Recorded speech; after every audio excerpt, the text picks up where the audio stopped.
Why does modern success sometimes feel emotionally flat? Why do people work for years towards a goal, finally achieve it, and then feel numb, empty, or strangely disconnected afterward? You would think success would create peace. But today, we're talking about why for a lot of entrepreneurs and high achievers, success actually creates emotional confusion.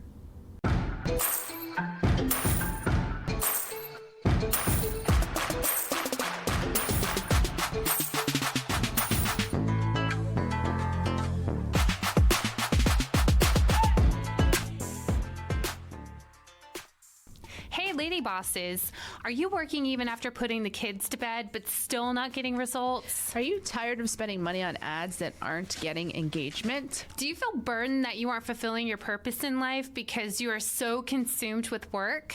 I'm your host, Brooke Boltz. I'm an attorney and founder of Boltz Legal. I started my business and in 1 year was bringing in 7 figures and am now bringing in multi-7 figures. And I'm your co-host, Rachel Boltz, owner of Boltz Media. I've helped many businesses build their online presence and increase their revenue through digital marketing. Want to hear how we did it? We are here to help you achieve your goals personally, professionally, and spiritually. So kick off your high heels, sit back, and let's ignite that passion. We're Miss Biz, where we're putting the Miss in biz. Let's get biz done. Modern culture taught us to chase achievement, but it didn't teach us how to emotionally process it. We know how to pursue goals. We don't know how to arrive at them. And honestly, I felt this personally. Some of the moments I thought would feel the most fulfilling ended up feeling surprisingly temporary. Awards, growth, recognition, numbers, big opportunities. You hit the goal, and then your brain almost immediately moves the finish line. Now it's what's next? What's bigger? What's the next achievement? And eventually you realize achievement can become addictive. Not because success is bad, but because your nervous system starts depending on progress for identity. Because when your identity becomes tied to achievement, stillness starts to feel uncomfortable. You don't know how to rest emotionally because your brain only feels valuable when it's producing. And I think entrepreneurs especially struggle with this because business gives measurable scoreboards. We are constantly measuring ourselves by revenue, reviews, followers, downloads, awards, speaking engagements, growth charts. There's always another mountain to climb. And the strange thing is, the climb often feels more emotionally exciting than the arrival. Yeah, this is so true. I mean, what happens in your brain anytime that you achieve a goal or mark something off of a checklist even, you get a dopamine hit in your brain, which then gives you like really positive, energetic feelings. And then you move on to the next thing and the next thing because you want to continue to have and experience that feeling. And I know this is something that I've struggled with personally as well. I was talking with my business coach about this, and he told me you need to slow down and really take the time to appreciate what you've done instead of just saying, oh, okay, that's great, and then dismissing it to the side and then moving on to the next big thing.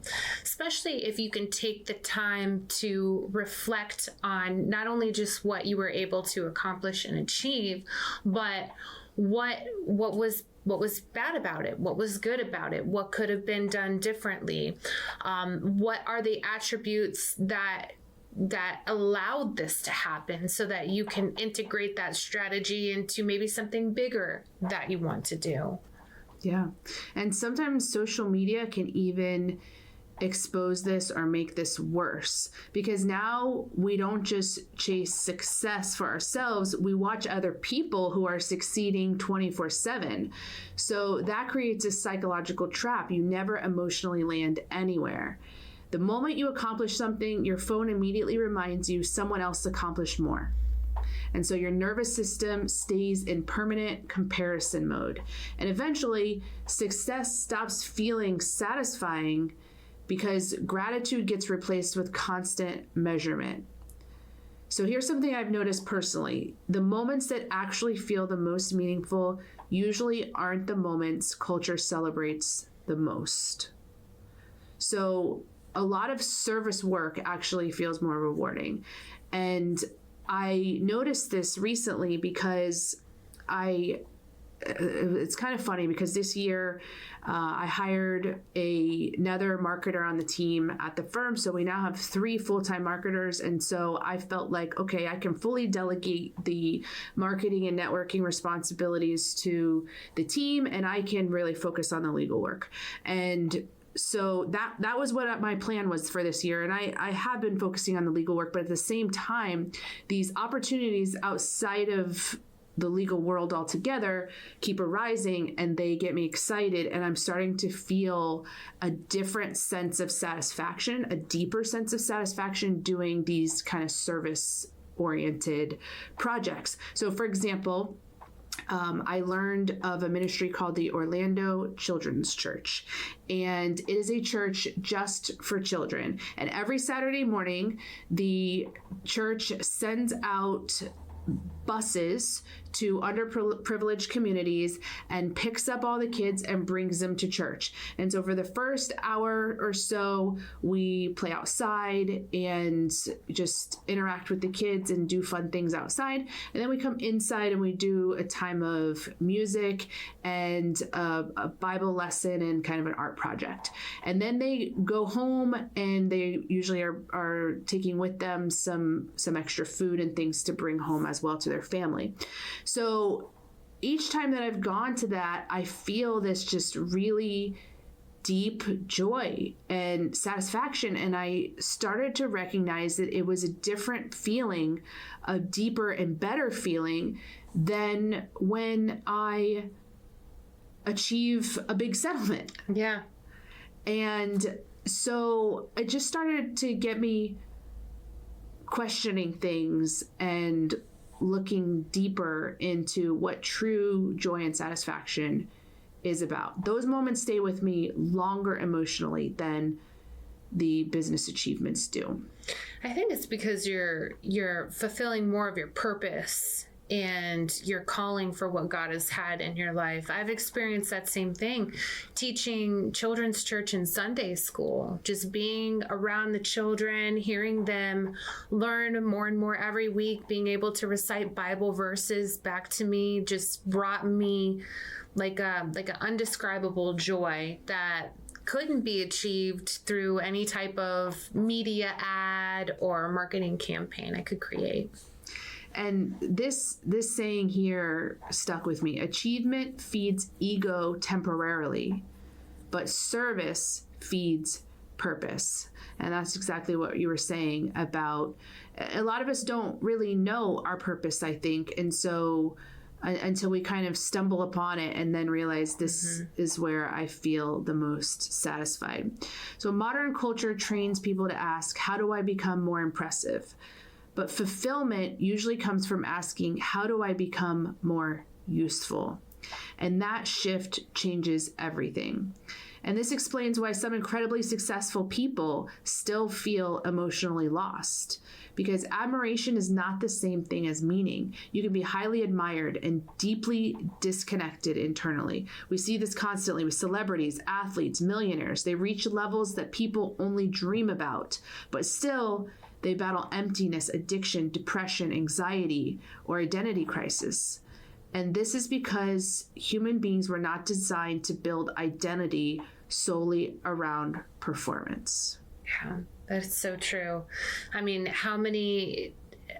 take a look at the celebrities, it's hard to find a celebrity that doesn't have any of those struggles, that doesn't have depression, that doesn't have addiction, because you can have all of the money in the world.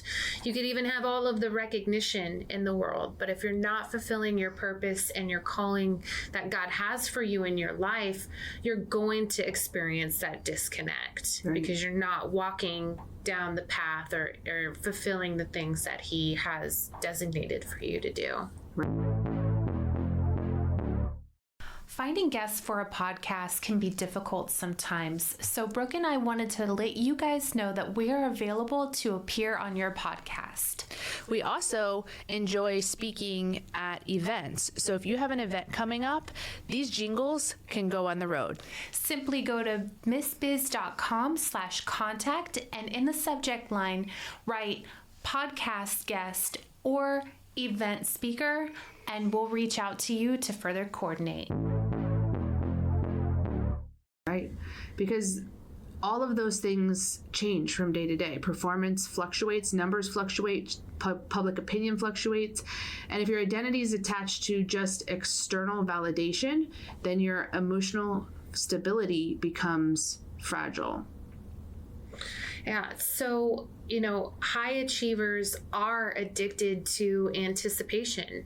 Like I was saying about the dopamine hits, it's not success itself. It's, the launch, the chase, the next level, the possibility. It's like the guy who is always chasing girls, but when he gets her, he loses interest. And that's because that anticipation creates that dopamine.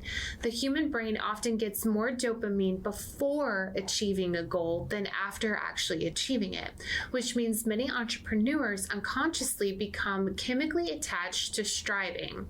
That's why resting can feel emotionally uncomfortable. I experienced that as well. I have the hardest time just sitting down and relaxing. Every 2 seconds, I'm getting up, trying to put something away or do something, because, if I'm just sitting there in peace, it feels unproductive. And that silence, because I'm so used to so much happening at one time, it feels unfamiliar. So eventually people don't know how to enjoy life without stimulation, without goals, growth, or urgency. But those goals and growth are not satisfying. So we're like constantly running on a hamster wheel that never arrives at satisfaction.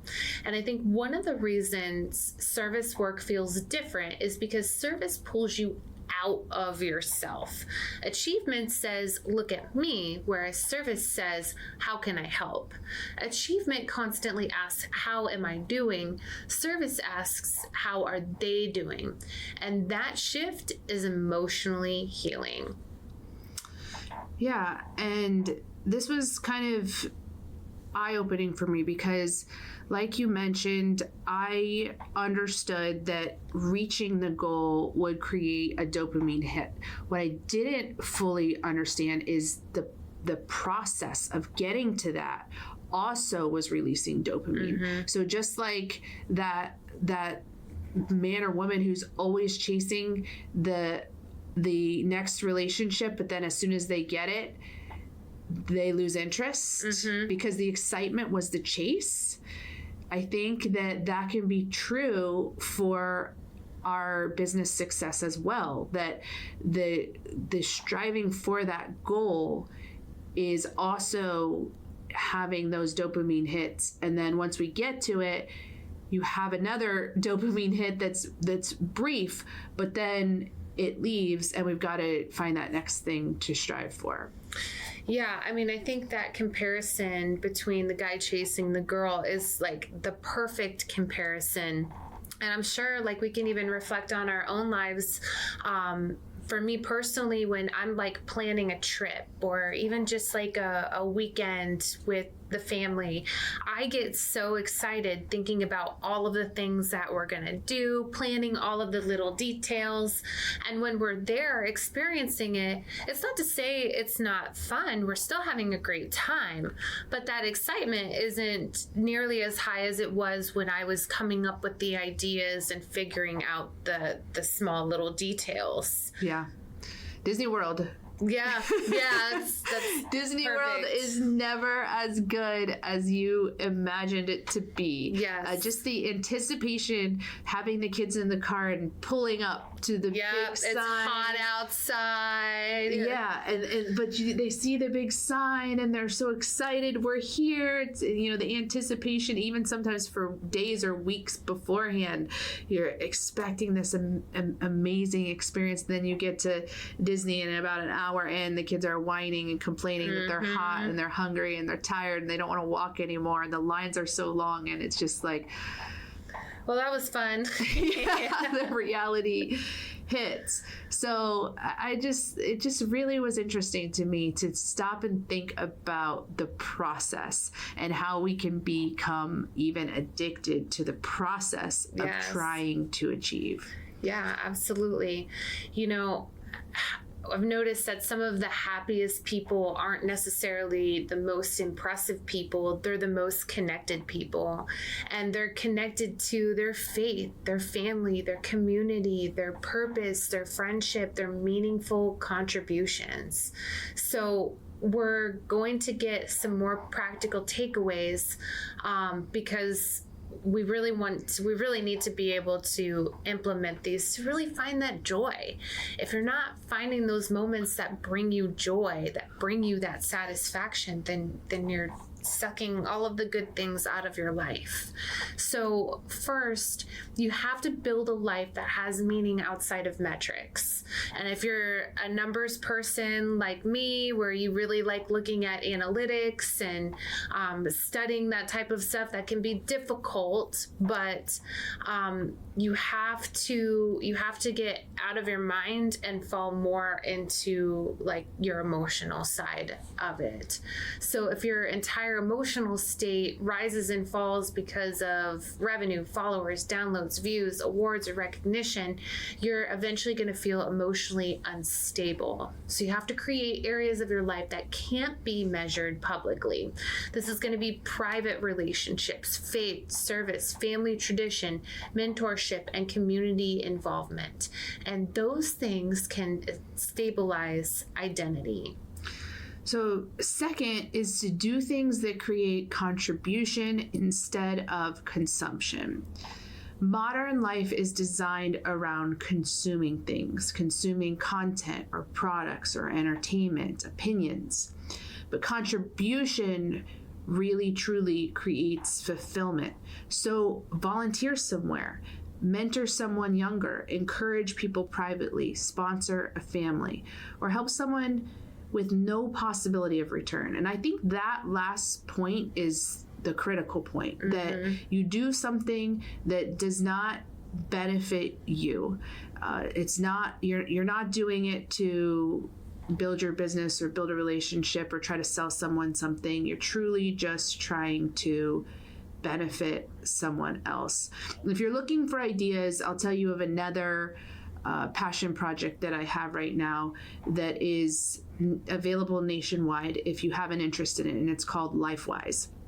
So LifeWise is, first let me share that since the 1950s, the Supreme Court said that public school students could be taken out of school temporarily each week to receive biblical instruction.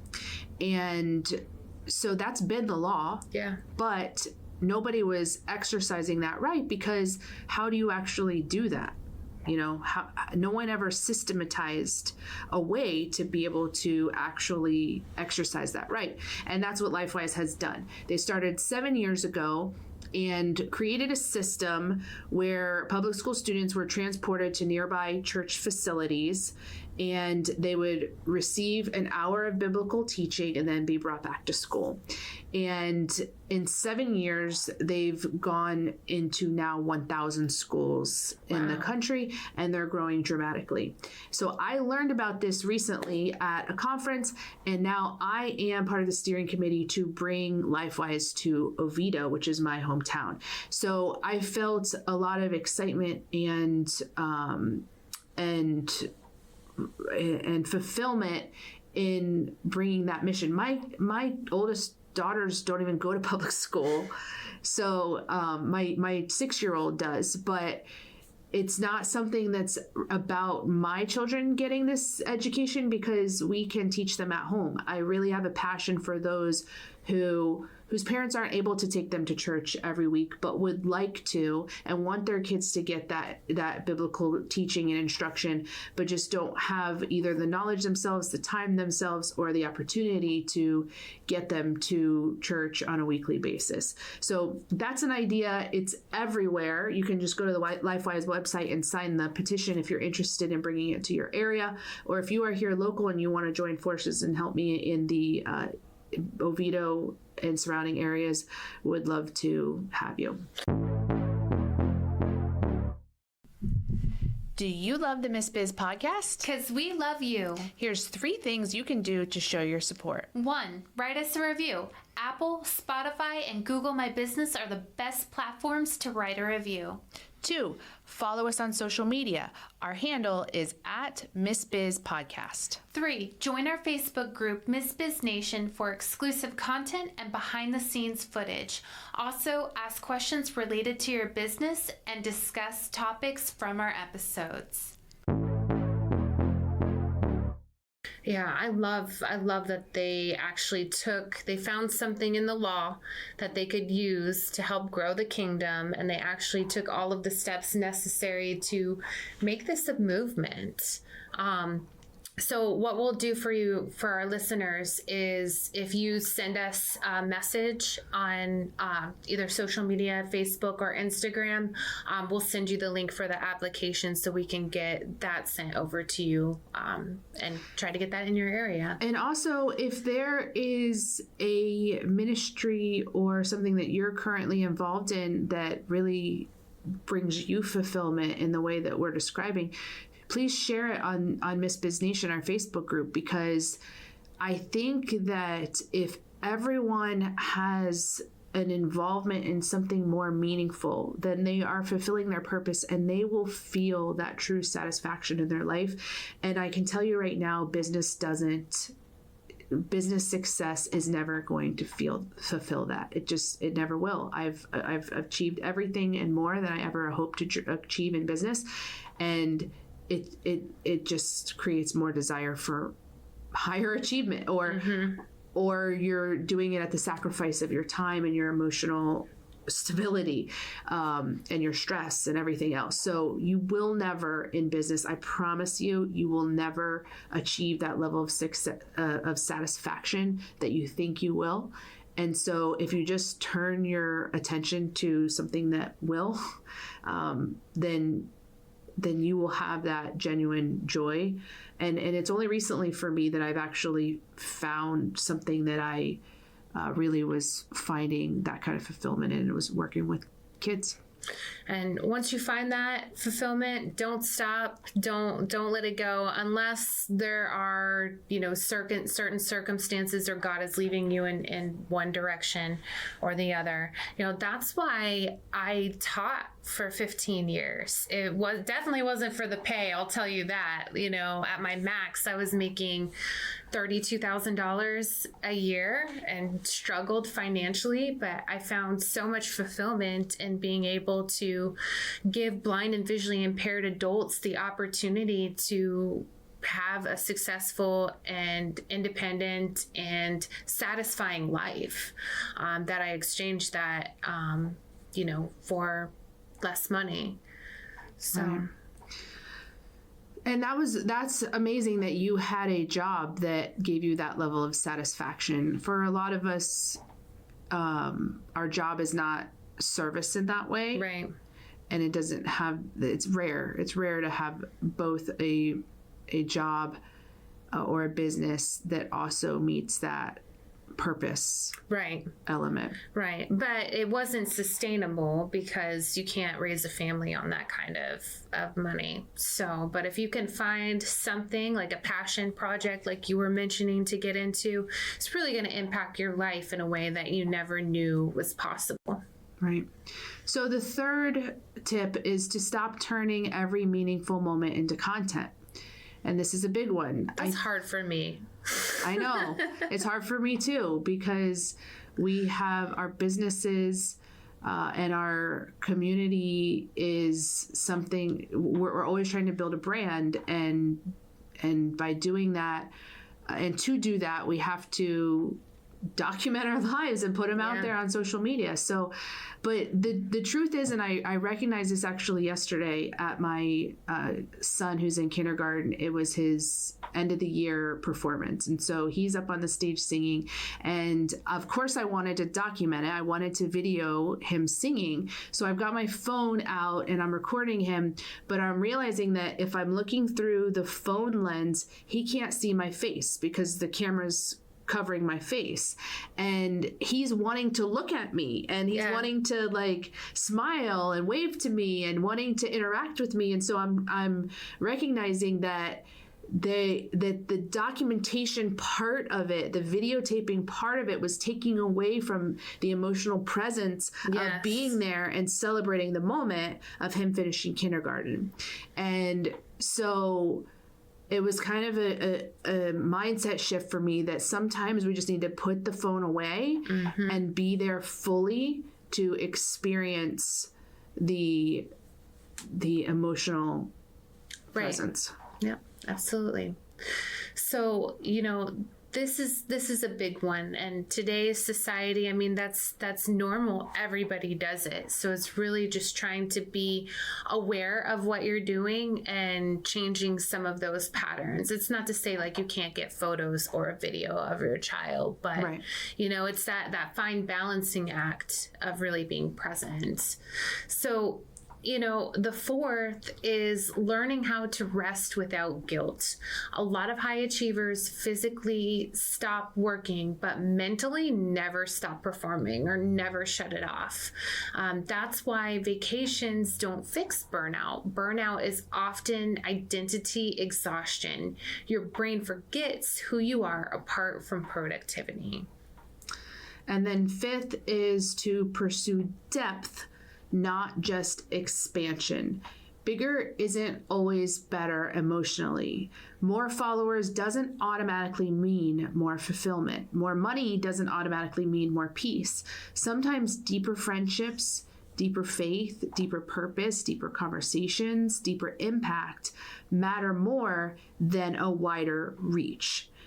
And honestly, I think culture is starting to realize this because people are craving more community, more purpose, more real conversations, offline experiences, meaningful work, and intentional living. Because deep down, people know that constant achievement without meaning eventually feels hollow. Yeah, I mean, we get Zoom fatigue, right? If we're constantly on Zoom calls, whereas if we're in person, that your in-person meetings are going to be so much better. They're going to bring you a lot more satisfaction. They're going to help a lot more in terms of being able to build a relationship with that person, a true relationship with that person. Right. So we mastered how to build impressive lives, but have we learned how to build meaningful ones? So maybe the best question to ask is not how do I become more successful, but what kind of life would actually feel fulfilling if nobody knew about it? So take some time this week, figure out what brings you joy, pray to God, ask Him for guidance and direction, and then start blocking out time in your schedule to make those things happen. Because we promise you, once you start working in God's purpose for your life and fulfilling the calling, it's going to bring you a joy that is undescribable. We appreciate you and are honored to be on this journey with you. We can't wait to help you, to encourage you, and show you how to grow personally, professionally, and spiritually. If you found Miss Biz helpful, please leave a review and share with others. You can follow us on social media at Miss Biz Podcast. For legal questions or services, please visit boltzlegal.com. And for digital marketing needs, please visit boltzmedia.com. Let's get biz done.